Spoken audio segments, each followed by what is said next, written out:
thoughtfully. I thought he was. The songs we listened to on the radio painted a different, more risque version of the world. Freedom is just another word for nothing left to lose. Nothing. I mean, nothing, honey, if it ain't free. And feeling good was easy now when they sang the blues. Beginning our journey. You don't realize how much of your persona is shaped by your environment and social pressures. The music of the time seemed to suggest a looser morality than most people lived in real life, especially in a small northern town. The AM radio was ever present, a soundtrack to our daily lives. The television reported social change from the cities and college campuses. It was the sexual revolution, the era of free love. That undertone was ever present. Back in our small town, neighbors put different, more conventional expectations on you. You would just seem to go along without too much thought. For instance, Ken and I married early, had kids, a family, and a textbook 70s life. As we grew our family, we took part in parent-teacher conferences, church picnics, PTA meetings, high school sports, etc. for over 20 years. I taught math as a substitute teacher. We were the perfect husband/wife/family/community members/parishioners, and even helped in a few political campaigns. We raised our kids, sent them off to college. But now, and over the past few weeks, on the road, for the first time with no pressure to conform, I started to feel free at last. Exploring who I was and what I wanted, testing my boundaries and finding out what my limits are. It was both liberating and terrifying. It started like this. Our life closely resembled the cliches of American small-town living as a couple who started out as high school sweethearts. I'd married Ken, or at least became interested in him, because he was smart and thoughtful, although shy and quiet. He played sports but didn't obsess over them. When he talked, he was interesting. I thought he was going places. And that was true. We had a good life. After our youngest child was packed off to college, Ken and I both seemed to breathe a sigh of relief. Since we had kids, every day seemed to blend into the same routine. Get up at dawn, pack lunches, serve breakfast, rush to school or work, shuttle a screaming group of kids to practice or a game, dinner, homework, then lights out, exhausted. Every spare cent we earned was put away for college or used for the never-ending emergencies families have in 20 years had passed like moments. With the house quiet, Ken had been reading this old, dog-eared book across America on a motorcycle for weeks, every waking moment, reading and rereading, as if it were a Bible. One night, I asked him about it. April, he said, what if we had spent our entire lives eating only bland beans?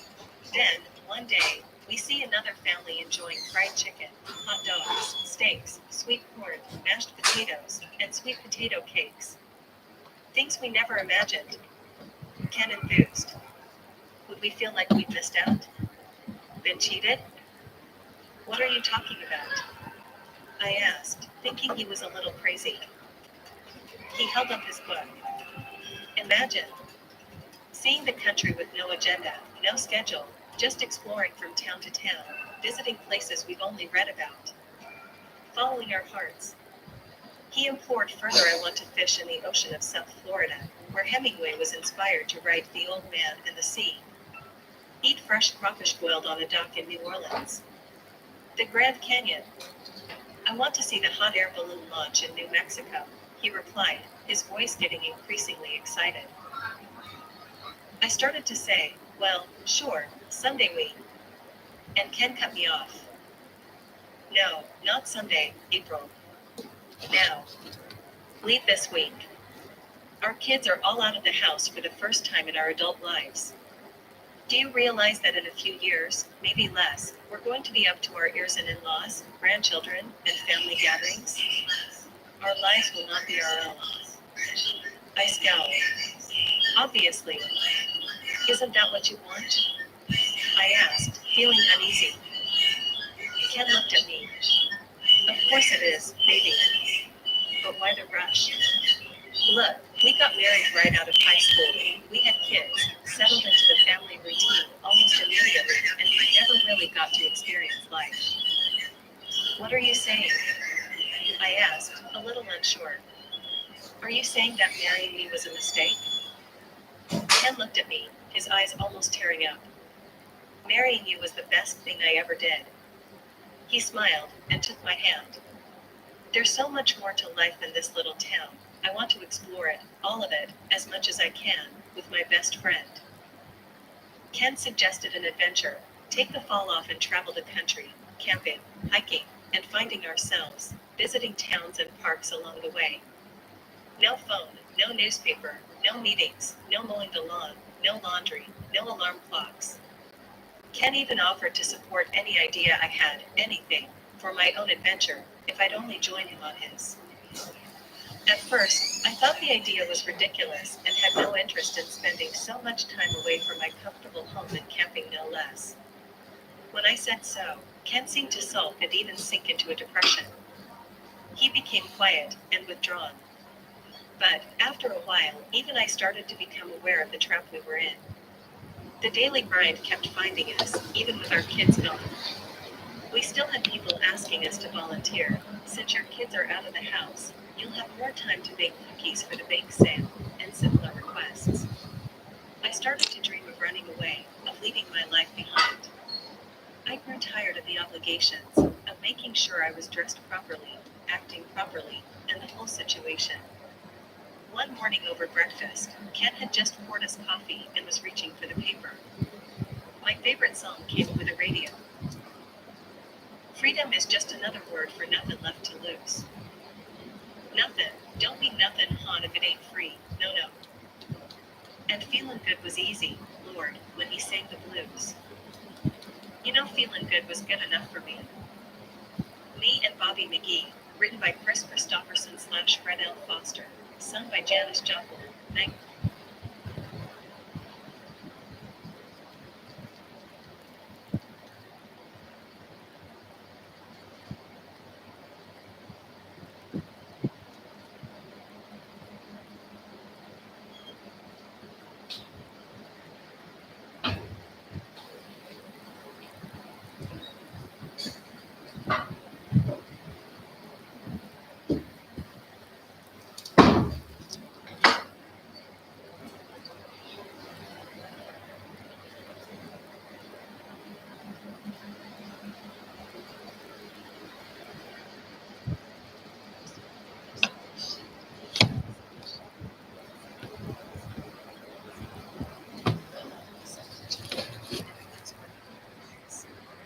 I insisted on bringing my own family acoustic guitar and managed to squeeze it in. Ken invited me to meet. My only purchase for the road was a new Janis Joplin, who I idolized. 8-track tape. Ken's only plan was to hit a few campgrounds or parks we knew of, then keep moving west until we hit the ocean. It was the mid-1970s, the music was awesome, and the radio was always on, playing great songs no matter where you tuned in. Traveling was cheap and safe, and people were friendly. The first couple of stops were a real learning experience. The campgrounds were mostly primitive, so being able to shower or wash dishes or clothes was a luxury. Don't get me started on restrooms. We even learned to make a cowboy outhouse by digging a small hole and building a makeshift seat out of branches roped together. We did try to steer towards better equipped camps when possible. I did miss the luxuries of home, but the challenge was kind of exciting, and I enjoyed meeting people. We got good at finding a quiet location, watching sunsets in the forest, relaxing for a few days, then moving on. It's funny how quickly you can adapt. At each camp or national park, we would seek out a board with posters or flyers for a nearby festival or market or great fishing, and we'd start in that direction. Since we were on the East Coast, we started heading west and south, randomly, just exploring. While Ken drove, I'd play my guitar along with the radio. Sometimes we sang along together, even teasing each other when one of us got the lyrics wrong. I found myself really relaxing for the first time in years. Free. At one point, we were short of money, and the park refused to cash our check, So Ken dressed in brown shorts and knee socks and found, he said, a broad-brimmed ranger hat, then, posing as a park ranger, started to charge cars for parking. I think he made nearly $50 before we spotted the real rangers eyeing us and had to run off. We hid in our tent until they passed by, and then we both laughed and made fun of each other for being so bad. It felt good to break the rules. I felt a rush like electricity in my soul. A new part of me woke up. I didn't know my straight-laced, law-abiding husband had a streak for larceny or play acting, but it was good to know too. Being bad felt good. A few days later, we settled in next to a small lake. Ken went off to fish, and I was scrounging wood for a fire. I came across a ranger first aid cabin and talked to the rangers inside. One of the young men wolf whistled as I walked up, catching me off guard. I was about to berate him, then I caught a glimpse of my reflection in a window. My blonde hair was braided back. I wore cut-off short pants and a blouse tied at my midriff, and beat-up sneakers covered in dirt.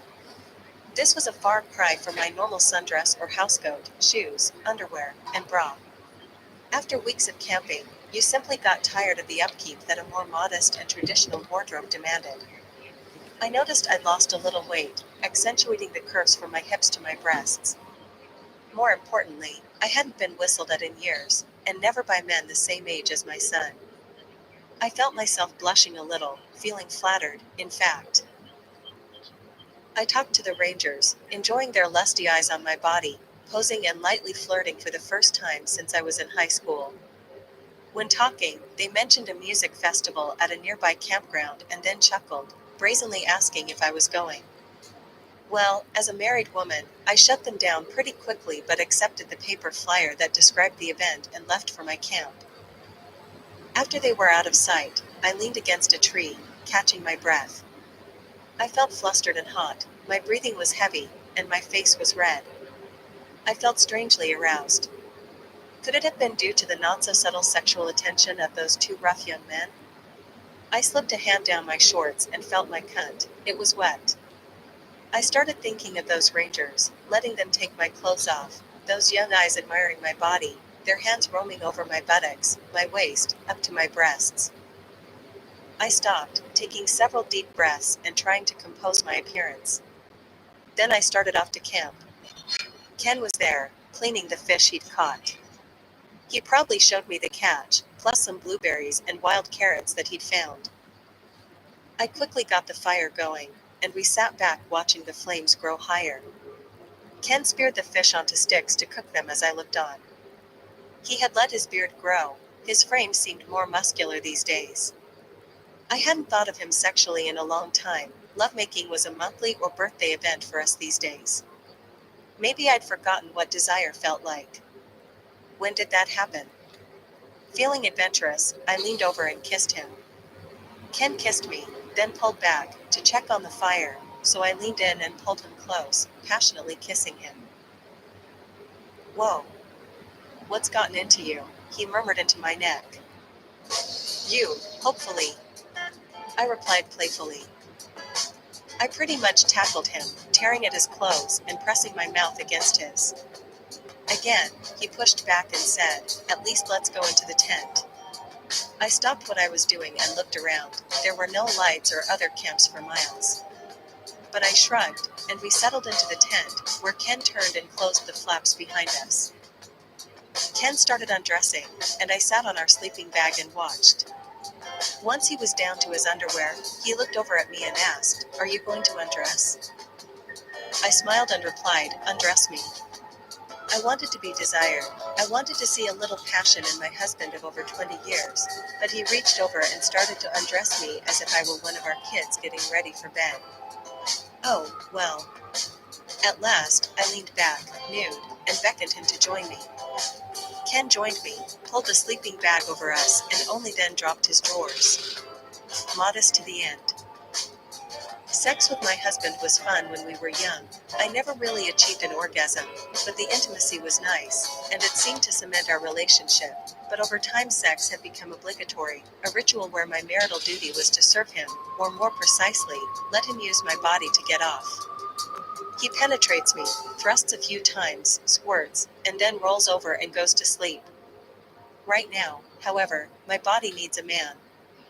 I needed to feel a cock inside of me, thrust with passion, to lose myself in bliss. Ken mounted me in missionary style. We kissed as he found my cunt. I gasped as he inserted his cock in me.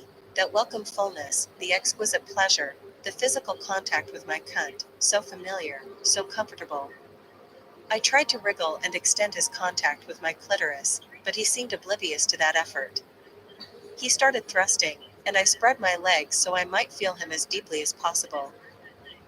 My body needed a man, and I wanted to feel his cock thrusting into my cunt, his manhood swell up and explode inside me, that somehow I had satisfied him completely. However, a few minutes later I heard him grunt and then pull out, rolling off me. I lay there, like a race car stuck at the starting line, watching the other cars speed by me. I got up and, still nude, checked on the fire.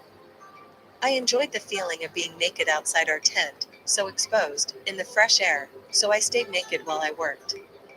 The fish was done. I made up 2 plates and then grilled the carrots, added a side of blueberries each, and woke up Ken. Ken saw me nude outside, exposed and free, but turned back into the tent, returning with a long t-shirt and shorts for me. I rolled my eyes but reluctantly dressed before we ate dinner. After we ate, we shared a bottle of wine and just talked. Ken commented that I seemed happier out here, that camping agreed with me, and that he was glad I was here with him, under the stars, just enjoying each other's company. He mentioned that we could stop at the next town, call the colleges, check up on our kids and our neighbors, and maybe send a few postcards, and I agreed, absently. I was thinking of those 2 young rangers I'd met earlier. Muscular, fit, and boldly eyeing my body as if I were anywhere near their age. After a full evening of stargazing and idle chatter, Ken said he was turning in and took my hand, so I followed him into our tent. I guess I was hoping for another round of intimacy, but he simply crawled into the sleeping bag and passed out. I lay there, listening to Ken's breathing, then the crickets and bullfrogs outside. Carefully, I moved out of my sleeping bag and crawled outside the tent, dropping my clothes and standing in the cool air, completely naked again. It felt liberating, just standing there, one with nature. I took a few deep breaths, my breasts rising and falling, and then I lay down in the damp grass and looked into the stars, so many of them here, far from city lights. After a few minutes, I spread my legs, feeling the cool air rush across my labia, the wet grass tickling my bottom. I started thinking about those 2 young rangers undressing me, touching me, admiring my breasts, my ass, kissing me, and their hot breath on my neck. I imagined their strong hands exploring my body. Um.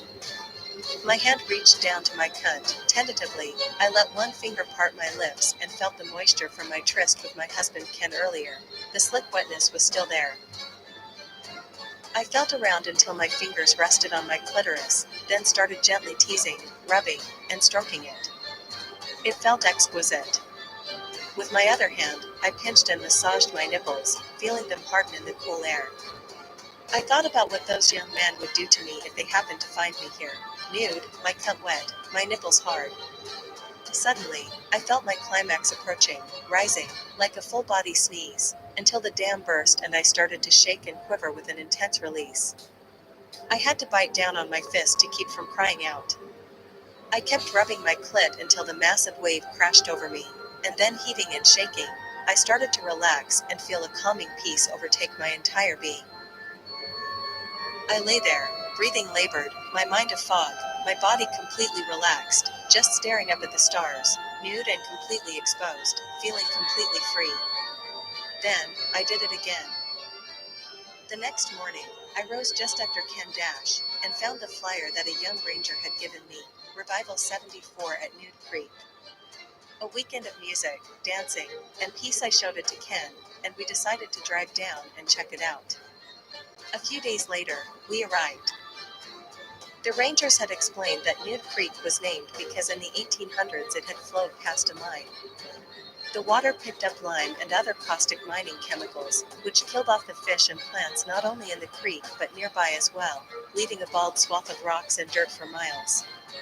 Eventually, the mine closed, and over the decades, Mother Nature healed the creek, the plants and fish returned, but there was still a newness, like the skin of a scar, for miles downstream. I still giggled at the name. We parked the station wagon early on Friday morning, a long time before the other campers would show up, just to scout the area and pick a prime location.